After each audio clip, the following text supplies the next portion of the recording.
จะไปเมืองทางเจริญเขาก็ซื้อเขาก็มาเปลี่ยน เปลี่ยนไปเขาเป็นเปลี่ยนเราจะกระเอาเข้าไปกับงูยา โอ้ยหมอนี่เมาเต้นซ่าแบบว่าบ่ได้เฮี้ยนมากเลยเอ้านี่ว่าบ่ได้เฮี้ยนมากเลยเนี่ยนี่บอกเนี่ย แล้วจะบอกอะไร แม่ถ้าจะได้เฮี้ยนนะ2 อันจะเสียไปยังให้ขอเปลี่ยนสิ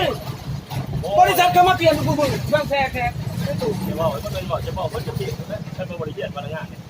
แล้วเขาเล่าเจ้าคนเดียวนี่นะคนเดียวก็ได้เฮี้ยนเริ่มหัก จะบอกดีเลยพิล่าเนี่ย คอยบ่ได้ล่าเจ้าบ่ต้องเว้าดอกโอ้ย พนักงานควรเบาสุภาพสิว่าเฮี้ยนจะควรหูว่า2 อันนี่ รับผู้รับตาขายก้อนสิขายก็ บริษัทได้สิไป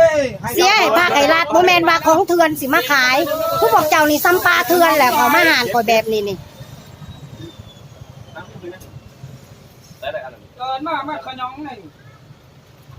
บ่ว่าดอกอย่าเซิร์เดี๋ยวให้แล้วไปดู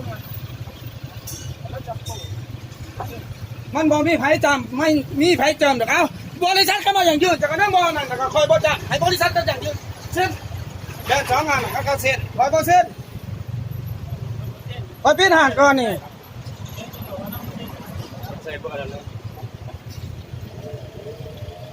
จริงๆยังบ่กระทายหูกัน